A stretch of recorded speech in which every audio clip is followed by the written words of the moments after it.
시편 23편은 다윗의 시입니다. 가장 아름다운 시이고 가장 사랑받는 시입니다. 그리고 가장 많이 작곡해서 노래를 불렀던 시이기도 합니다. 내용적으로 보면 하나님과 다윗의 관계를 목자와 양으로 비유한 목가적인 시입니다. 오늘 설교의 제목을 저는 선한 목자와 순한 양 이렇게 정했습니다. 제가 하나님은 어떤 분이실까요? 질문하면 여러분은 선한 목자이십니다. 그렇게 대답하시기 바랍니다. 그리고 우리는 누구일까요? 제가 그렇게 질문하면 여러분은 순한 양입니다. 대답하시기 바랍니다. 자, 질문과 답 우리 한번 해보도록 하겠습니다. 하나님은 어떤 분이실까요? 우리는 누구일까요? 정말 순한 양이세요? 될 거예요?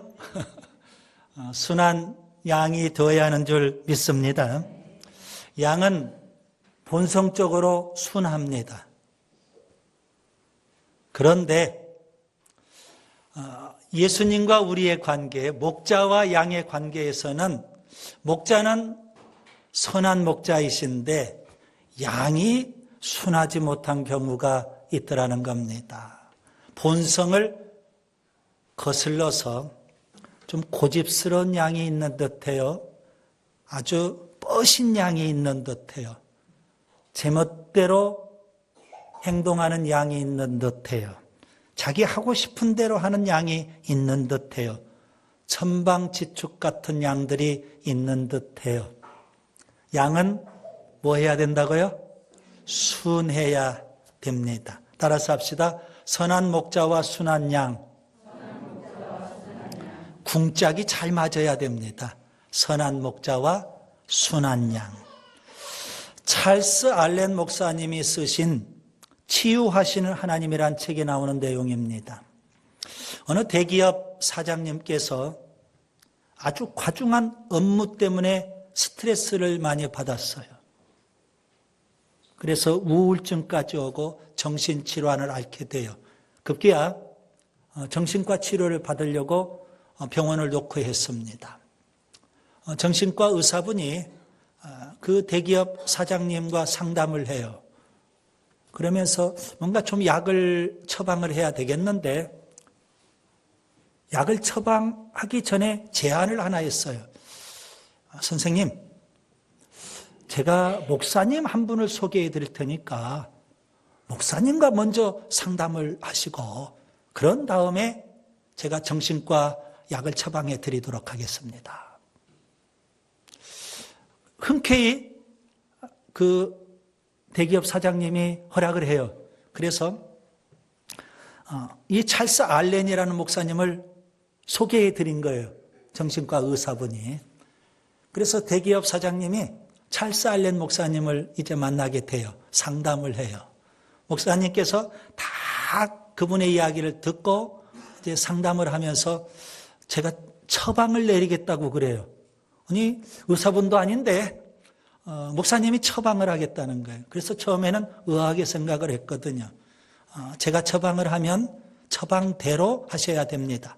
하루 5번 약을 드실 텐데 아침에 일어나시면 드시고 아침 식사하시고 점심 식사하시고 저녁 식사하시고 그리고 주무시기 전에 약을 드셔야 됩니다.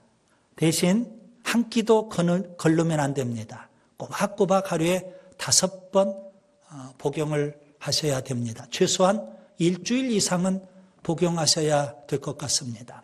그래서 그렇게 하기로 했어요. 그래서 목사님께서 처방전을 써가지고 봉투에다가 봉해서 줬어요. 집에 가서 한번 보시라고. 이 대기업 사장님이 그걸 가지고 집에 와서 봉투를 열어봐요. 그런데 거기에 처방전에는 시편 23편이 기록되어 있는 거예요. 그래서 약속대로 아침에 일어나서 시편 23편을 본인이 낭독해요. 그리고 그 말씀을 묵상은 잘 안 되지만 곱씹어요. 여호와는 나의 목자시니 내게 부족함이 없으리로다. 아침 식사하고 또 그 말씀 꺼내서 낭독을 해요. 그리고 또 곱씹어 봐요. 점심 식사 후에도 또 동일하게 시간을 내서 그렇게 했어요. 저녁에도 그랬고 밤에 이제 잠자기 전에도 피곤하지만 그래도 그 말씀 다시 꺼내서 낭독을 해요. 묵상을 해요.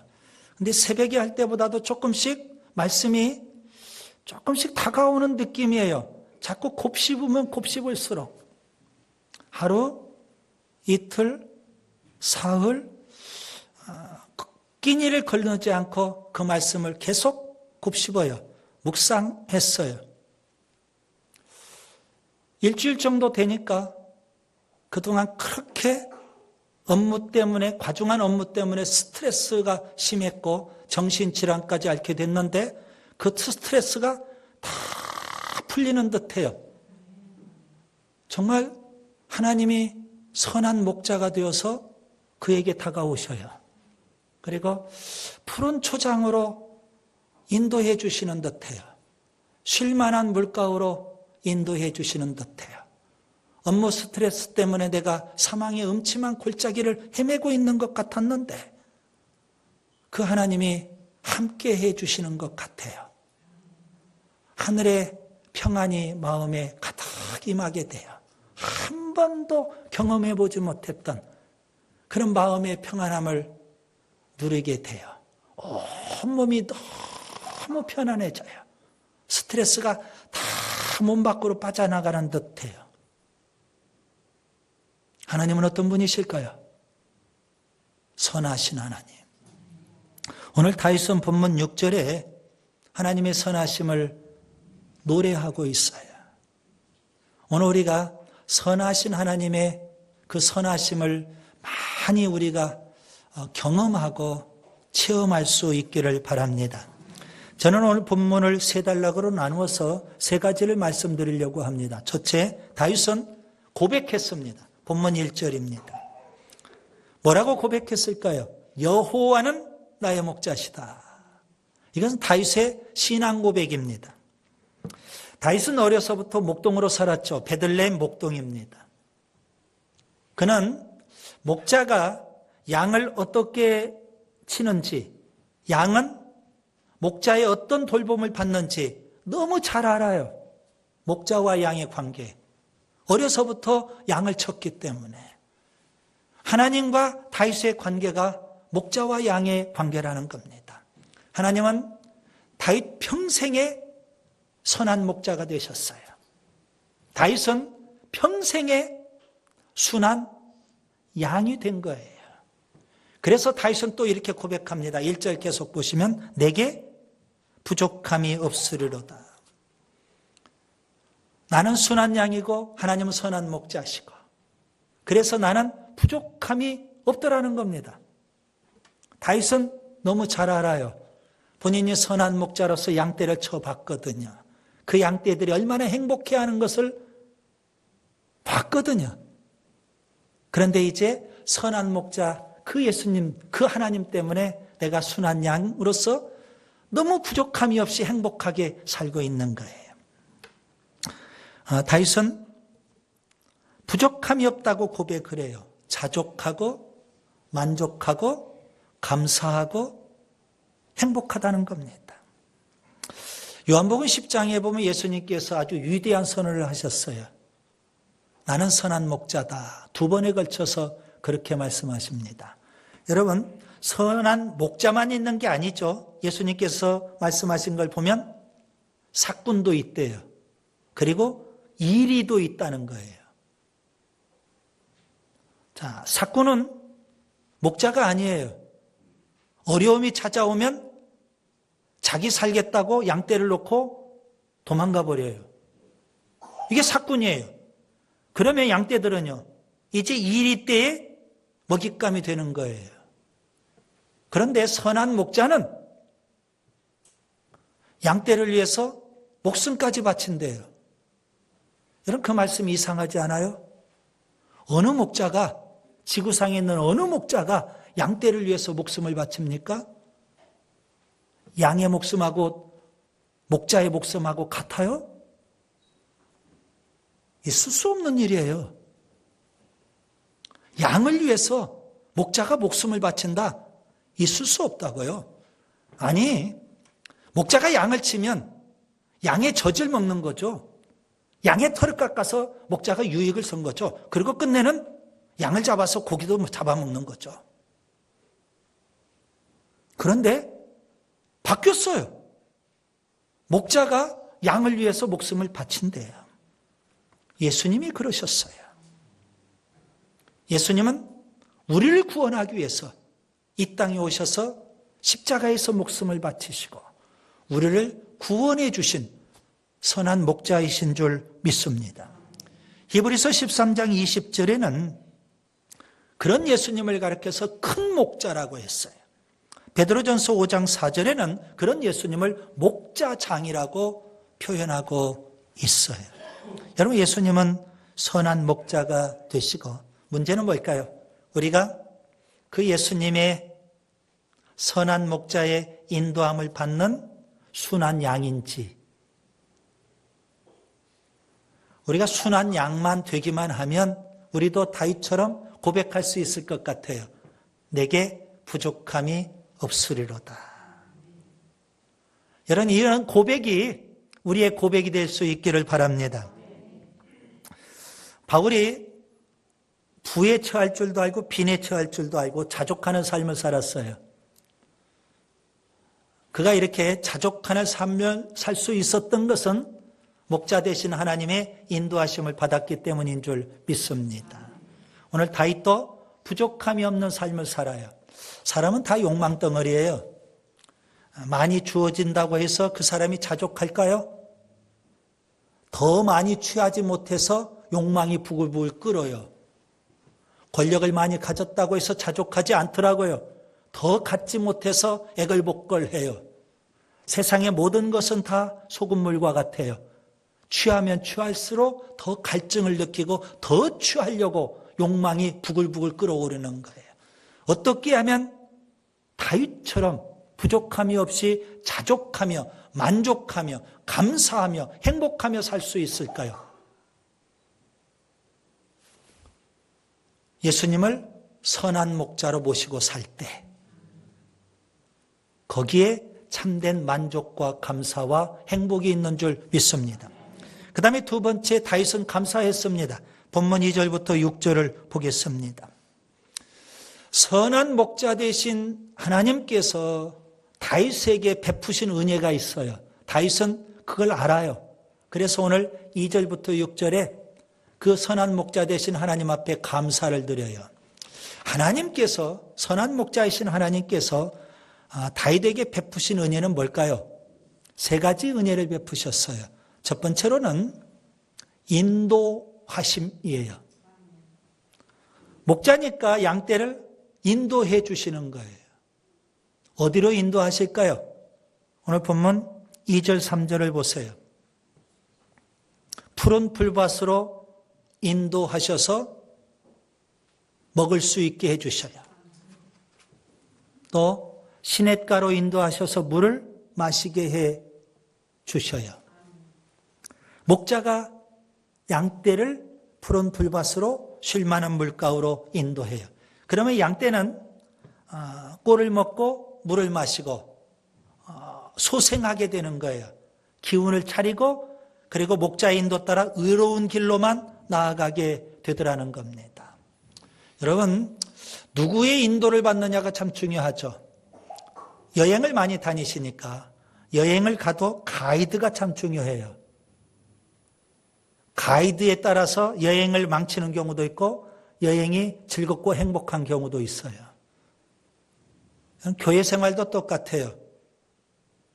누구의 인도를 받느냐에 따라서 교회 생활이 행복할 수도 있고 교회 생활이 불행할 수도 있어요.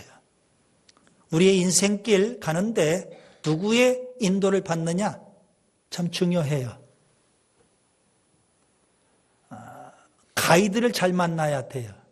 선한 목자이신 예수님을 만나면 우리 인생길이 행복할 수 있어요. 그런데 그렇지 못하면 늘 불편해요. 늘 시행착오 겪어요. 불행할 수밖에 없는 거예요. 다윗은 하나님의 인도하심을 받아요. 그래서 그가 감사하고 있는 겁니다. 또 하나님은 다윗에게 어떤 은혜를 베풀어 주셨을까요? 본문 4절을 보시면 안위하심입니다. 양떼가 목자의 인도만 받으면 푸른 풀과 쉴만한 물가로 가요. 그런데 혹시 목자의 음성을 놓칠 수 있어요. 목자의 인도하심을 놓칠 수가 있어요. 그러다가 사망의 음침한 골짜기에 빠지게 돼요. 그런데 양떼가 그래요. 그런데 목자는 그런 양을 절대 놓치지 않아요. 양떼가 사망의 음침한 골짜기를 헤맬지라도 목자는 그 양떼를 찾아서 목자의 지팡이로 안위해 주셔요.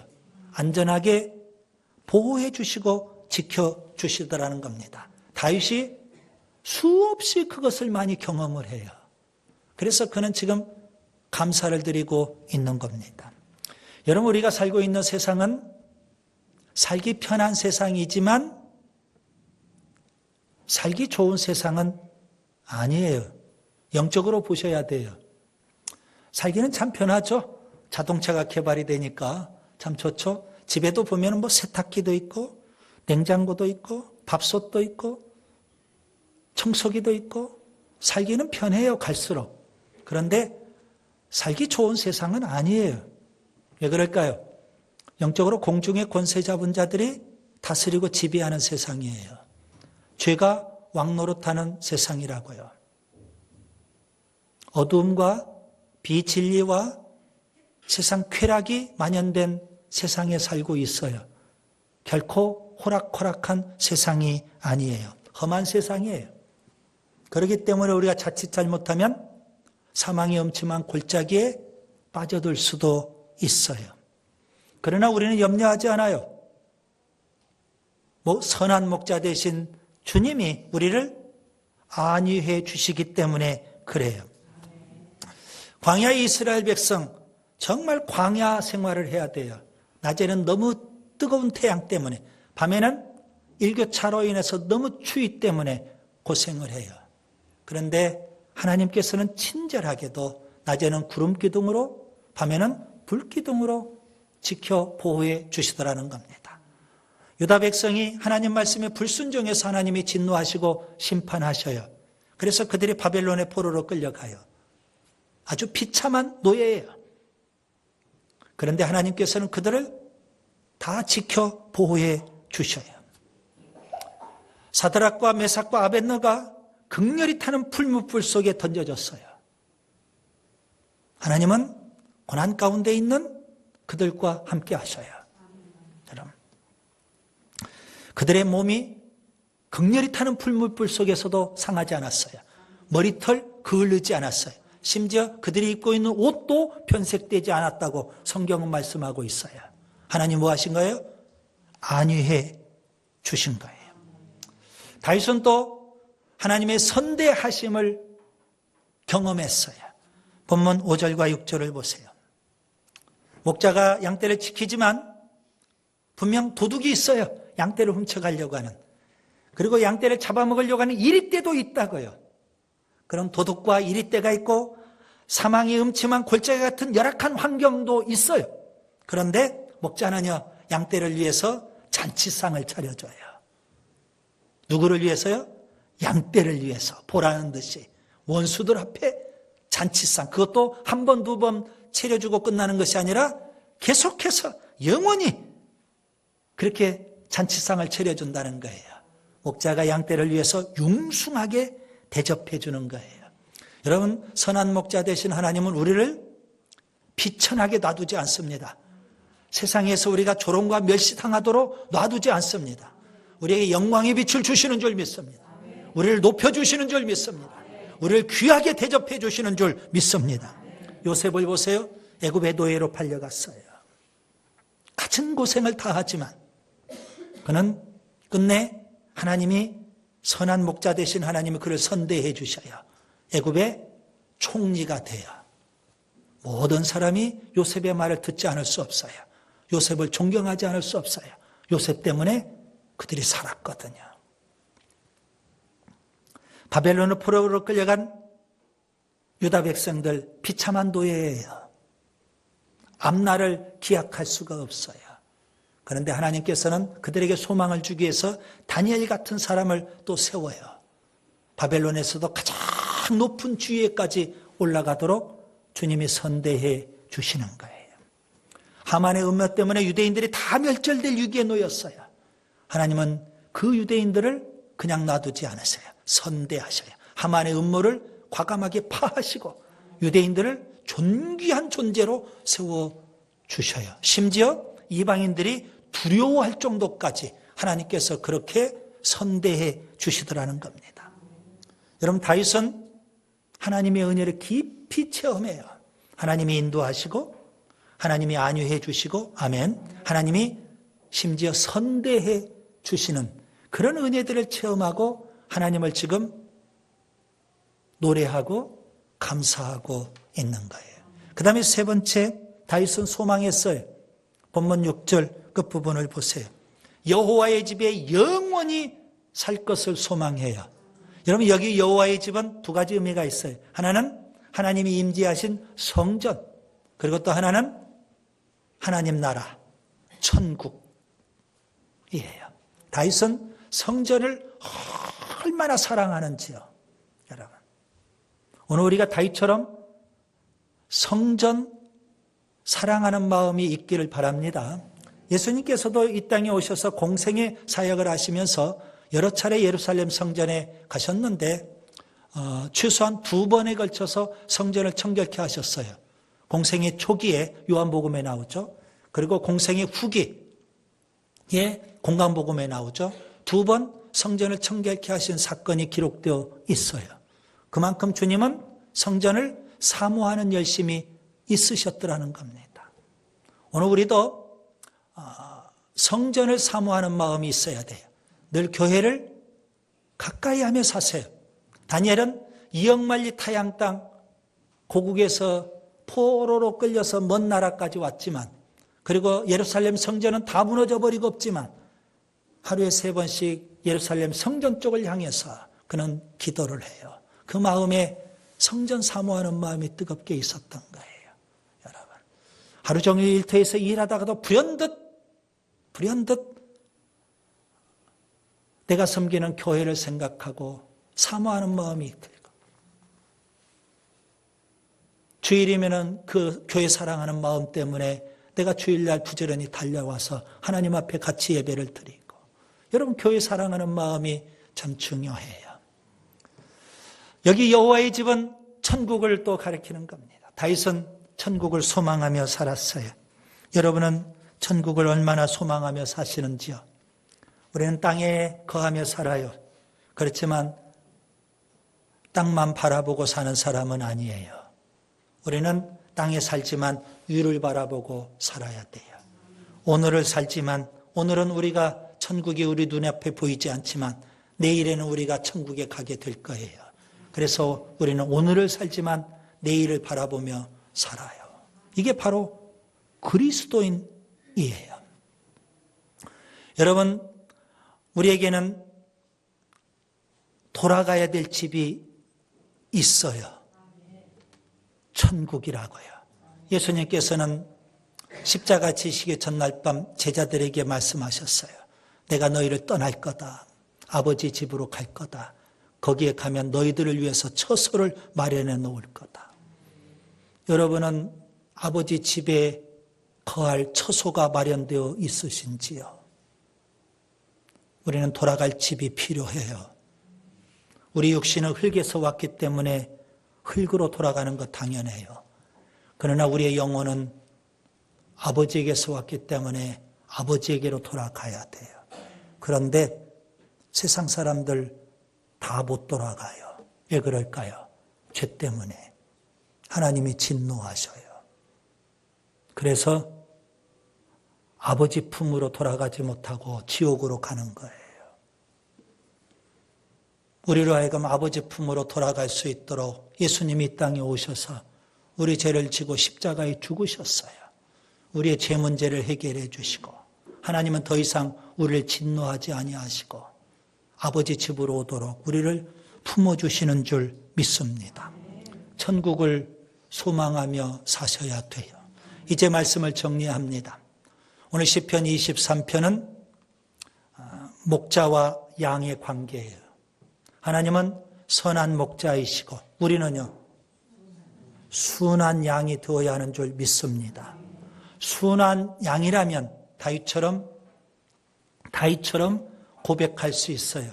여호와는 나의 목자시기 때문에 저는 부족함이 없습니다. 순한 양이라면 다윗처럼 감사할 수 있어요. 선한 목자의 인도하심, 선한 목자의 안위하심, 선한 목자의 선대하심 있기 때문에 감사할 수 있어요.